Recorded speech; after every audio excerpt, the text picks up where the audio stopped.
Hello, guys and gals, and welcome to, well, what is this specifically? This is a video on Will Goldsellers Ruin Diablo 4.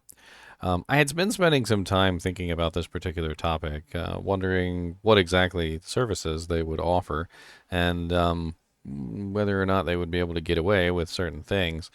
In Diablo 2, for instance, we know for a fact that they were able to sell pretty much everything because the game has a very open system, whether it be runes, unique items, set items, gold, or whatever it is that you need, like power leveling services, rushes, or even someone playing your account for you, and entire accounts.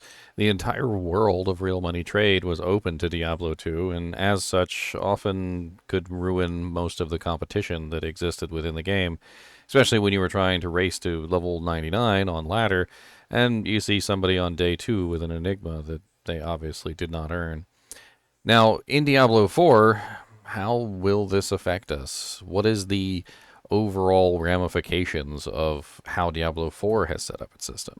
Well, Diablo 4 does have a limited trade system, which does enable some items to be restricted to an account, but that doesn't necessarily mean that the gold sellers can't sell other items, like rare items, for instance, gold, or even an entire account, which is a whole other thing.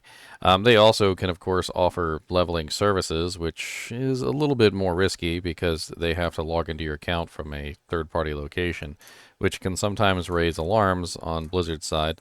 Of course, I guess they could get around that by using a VPN. But we don't have to guess. I was actually taking a look on some of the sites just to kind of get an idea of what kind of services they may be offering for Diablo 4 so that we could get an idea of what kind of things to expect from, well, some of the more loose walleted players, those who are willing to spend massive amounts of money for any advantage that they can possibly get. And, well, we don't need to guess because I have a website right here that already has a bunch of things on it for Diablo 4. So, first off, they are offering gold. Already, the game's not even out yet, and they're already offering gold. They're charging $7.99 per million, and from what we can see so far, gold is actually going to play a pretty big part in the way that Diablo functions. You need gold for upgrading your armor and your weapons. You need gold for extracting aspects. You need gold for upgrading your jewelry. You need gold for taking out your jewels from the items. You need gold to put the jewels into the items. You need gold to re-roll the items. You need gold to respec your character, and it costs quite a considerably large amount of gold to respec your character.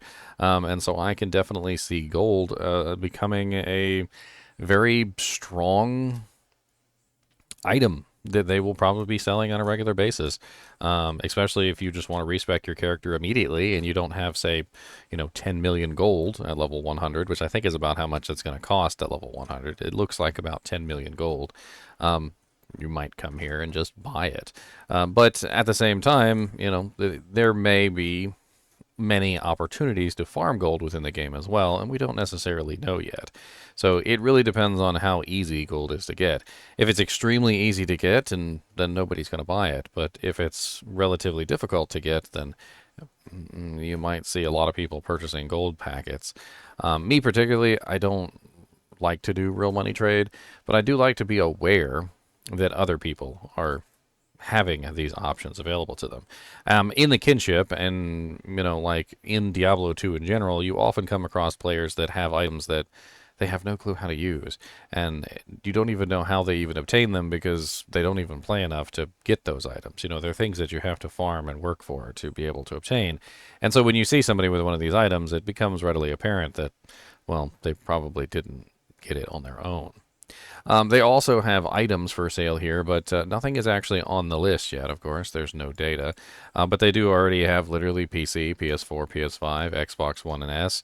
They've got weapons, armor, accessories, legendary aspects. Now, when you click on the legendary aspects, there's actually items in the list. Now, I'm not entirely sure if they can actually sell some of these, but when we played Diablo 4 beta, there was some legendary items that were not account bound. And those items could potentially be sold or traded. However, most of the legendary items or the aspects we're bound to the account. So most of these cannot be traded, and I'm not sure if this list was formulated during the time when the items could be traded, but they're no longer.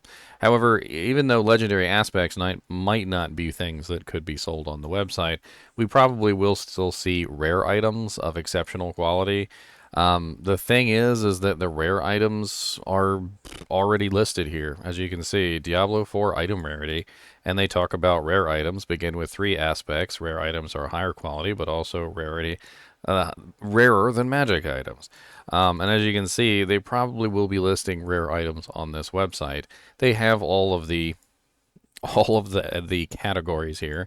They already have all the classes and they already have all the slots, so you can literally click on everything. And I'm sure we'll be seeing a lot of that up here at this particular point. Um, some of these rare items will be exceptionally hard to get, and I can definitely imagine that they will be quite valuable. But early on in the game, most of the stuff will be considered junk by the time you hit end game, so not really exactly sure how this is going to turn out. But as you can see already, they're getting ready for selling pretty much anything that they can within the game. Then we have Diablo 4 boosting, which boosting is basically the process by which you have somebody level for you. It's basically power leveling, but basically somebody does the job for you. And as you can see here, you can literally purchase your levels. I mean, and this is not even just one or two things. They're already gearing up to do as much real money trade and gold selling on this website as they possibly can. And they're going to try and get away with everything they possibly can. I mean, that's really the truth of it. Whether it's selling an account, selling gold, selling rare items, or even selling legendary aspects. Now, there is a risk to all of this. And the problem with this is that, like if you have somebody log into your account or boost your character or you buy items from an RMT, there is a possibility that you could be flagged as associated with the RMT and banned alongside them, which is definitely a downside. Also, another big downside to real money trade is that it does affect competition. Now, Diablo 4 will have ladder cycles, just like Diablo 2 has ladder cycles. And when those ladder cycles are in full swing, things become ridiculous. I mean, I'm pretty sure that these guys probably have Diablo 2 stuff on here too. If I were to go to, I don't even know where to look. Games, all games, Diablo 2 Resurrected, ladder. And as you can clearly see here, we have pretty much every single rune on the list. If you wanted to get your hands on a frickin' Burr rune right now, which is one of the rarest runes, it costs you $1.89, which is relatively cheap. But the thing is that early on in ladder, and this is something that I've kept track of occasionally because it's an amusing topic for me, is that the prices of these items will fluctuate with the rarity of the items. So at the beginning of a ladder, on day 1 or day 2, a burr rune might cost you $300 or $400. On day 2 or 3, it might cost you $200 or $300, and on day 4 or 5, it might be $100 or $200. And eventually, it gets to the point where they are so common that they're basically selling them like candy bars at the supermarket. And some of the lower runes, the stuff that we would consider rare, like if you found an Ist rune, you certainly wouldn't shirk at it, but it's basically like finding 15 cent. And it doesn't take them very long before they have pretty much everything in the game listed here that would be of any value to sell, including full rune word sets like enigmas and various things like that, including nearly perfect enigmas. So it's no doubt to me that in the future we will see probably just about every item that's sellable on the Diablo 4 list here. I mean, as you can see, it's very similar to the way that the Diablo 2 is set up. They already have weapon, armor, accessories, legendary aspects, and consumables.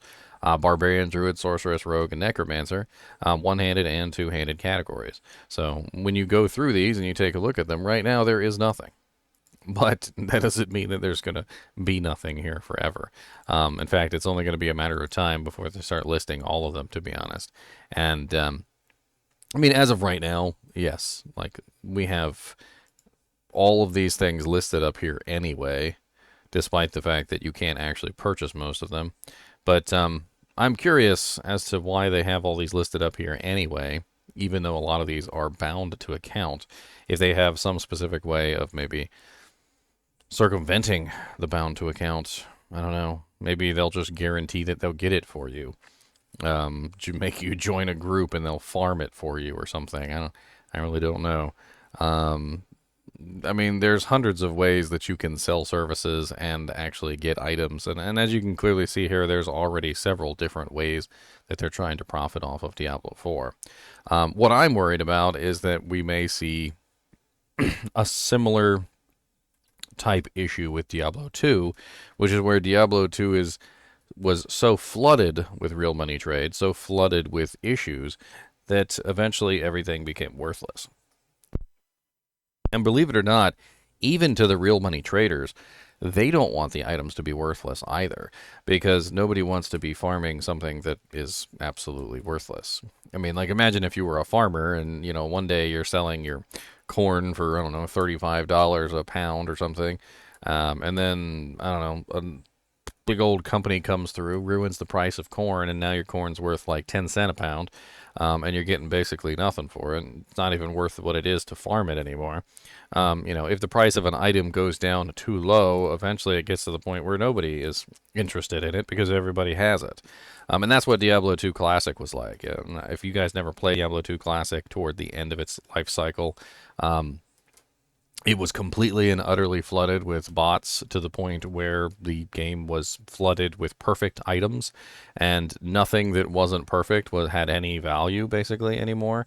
And even if it was perfect, well, it wasn't really worth all that much because there was tons of perfect items floating around because that was all the people were keeping. And that came about, unfortunately, because of the fact that Diablo 2 was such an easy game to load up and play. You could take one computer and you could have like 5, 10 different instances of Diablo running on one computer, basically separated out into different different systems.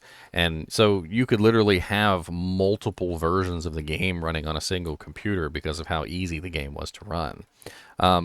A lot of the times, barrier to entry is one of the biggest components of preventing real money trade from completely and utterly ruining the market. And it has to do with the fact that if it's difficult to run the game on multiple systems, or multiple times on one system, then it becomes less likely that you'll have a huge number of bots running all at the same time. In other words, if I had like 10 computers in my room and I wanted to bot a video game, well, if I could only run one instance of the game on each computer, then I can only run 10 bots. However, with Diablo 2 Classic, you could run like 10 instances of Diablo on each computer, which meant that you could run 100 bots. And the difference in the amount of equipment that you could obtain with 100 bots versus 10 is pretty massive. So it actually helps that games have higher requirements and are more difficult to run on older hardware, because in that case you need newer systems and newer hardware to be able to run them properly. Now, there are ways that you can strip a game down to its bare components and try to get as many copies of the game running as possible, like reducing the graphics, taking out the textures, all sorts of crazy stuff like that. And eventually you get to the point where you're running a game that doesn't even hardly resemble the game anymore, but the bot can still do its job and farm as many items as it wants. Now, I would imagine that Blizzard will probably come down pretty hard on bots in the near future, especially toward the beginning of the game. They're probably not going to be very tolerant of them. And that's usually how it works, is that toward the beginning of a game, when a game just starts, there's a lot of people on deck. The developers are on deck. They have lots of people policing the game. They're trying to make sure that the launch of the game goes smoothly. But what ends up happening in the end is that eventually that, hyper focus on making sure that everything is in order eventually dies away. And you you start to end up with a more standardized system, and then eventually that leads into a more relaxed system, which kind of lets things go. And that's kind of what happened with Diablo 2 Classic, is that, of course, eventually the developers and even Blizzard stopped caring really about the bots all that much. And even though they would do ban waves occasionally, it really wasn't enough to curtail or even control the bots in any way, shape, or form. My full expectation here is that we will probably see real money traders in full force on Diablo 4, if for nothing else than to sell gold. Gold seems to be a very hot commodity in Diablo 4, and in my experience with Diablo 4 beta and Diablo 4 early access, and as well as Diablo 4 Server Slam, gold is going to be a very important commodity within the game. My personal experience is I was always running out of gold. I always had something that I was trying to upgrade. I always had something that I was trying to, rework, change the aspect on, change the effects on, socket, unsocket, respecking my character on a regular basis, and that's something that I think is going to be one of the main costs for Diablo 4 is respecking your character over and over again, because none of us really know exactly what we want to do with our character. We're all learning a brand new game, and so there's going to be a whole lot of people that are just going to be respecking their characters, despecking their characters, moving this around, changing this skill here, doing this, blah, blah, blah, and even to the point where we're level 100 and we still don't know exactly how we want to build our character. We find a new legendary item, we find a unique item, and we might respec our character a little bit to take advantage of that new legendary or that new unique. And as time goes on, eventually the builds will become more solidified and people will have a better idea of how they want to build their character, so they won't be wasting massive amounts of money respecking their character on a regular basis. But until we actually figure out what the hell's going on and how we want to play our characters, there's going to be a lot of respecking in the future, which means a lot of gold, which means that there's probably going to be people out there that are going to be purchasing it. Now, me particularly, I won't be using real money trade myself. And we come back to the question, will Goldsellers ruin Diablo 4? I don't think that Diablo 4 is a low enough requirement game that the real money traders will be able to run it in excess like they do some of the other games, like Diablo 2, for instance. Diablo 2 and even Diablo 2 Resurrected is low enough requirements that you can run it on a potato for the most part. Whereas Diablo 4 seems to be a little bit higher. Not only does it require a relatively new video card, because it seems like anything older than DirectX 11, I think, as far as video cards, is incompatible. It also seems to eat up an excessively large amount of memory. In the testing between early access, beta, and server slam, we noticed that it would eat up sometimes as high as 17 gigabytes of RAM, which could be potentially disastrous if you're trying to run multiple copies of it on a single system, especially considering that most systems only have 16 gigabyte these days. That's kind of like the standard, right? So if it's eating up more than 16 gigabytes, which is the standard for most computers, you're going to need even more than that to run multiple copies of the game on the same system. So due to the technical aspects of the game, what I foresee is that we will see real money trade within the game. We will probably have gold sellers as well as people selling rare items and even rushes and boosts and maybe even full accounts, but we probably won't see them to the extent that we did in Diablo 2, and I don't think that they're going to particularly ruin the game so much as they will be present, and I don't think there's anything we're going to be able to do to stop them from being present within Diablo 4. In fact, I don't think there's anything that Blizzard is going to be able to do to stop them from being present in Diablo 4. Unfortunately, gold sellers are really just kind of like a standard that has been around for way too long. And if you go to any like long-lasting game, like for instance World of Warcraft, World of Warcraft still to this very day has tons of gold sellers that are constantly spamming in chat and sending messages to people, and you can still pretty much get whatever you want on these real money trade shops. And I don't think they're going anywhere. But I did want to kind of point out the fact that Diablo 4 will have real money trade, and don't bury your head in the sand on the topic, because just because you don't use real money trade doesn't mean there won't be other people out there purchasing millions of gold, character rushes, and all sorts of other crazy stuff through these websites to get an advantage. And most recently, we actually had a announcement from Blizzard about a contest. Let me see if I can pull that up real quick, because that's rather interesting and kind of pertinent to the topic at hand. So we basically have a contest for hardcore on Diablo 4, which is basically revolving around hitting level 100. So if you manage to hit level 100, and let me see if I can pull this back up real quick. So if you manage to hit level 100, you will get your name officially immortalized within the statue of Lilith. So basically, this is a real competition. So the first 1,000 people who reach level 100 on hardcore will get their name engraved on the statue of Lilith, and this is a pretty cool thing. I'm not gonna lie. Having your name on that plaque could definitely be something that you could brag about. You'd be like, oh, yeah, man. Man, I got one of the first level 100 hardcore characters on Diablo 4. They put my name on the freaking plaque.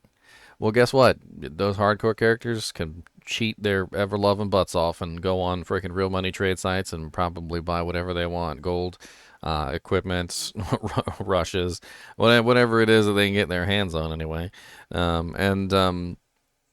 I'm not exactly sure how easy it's going to be to hit level 100 on hardcore, especially with monsters like frickin' the Butcher,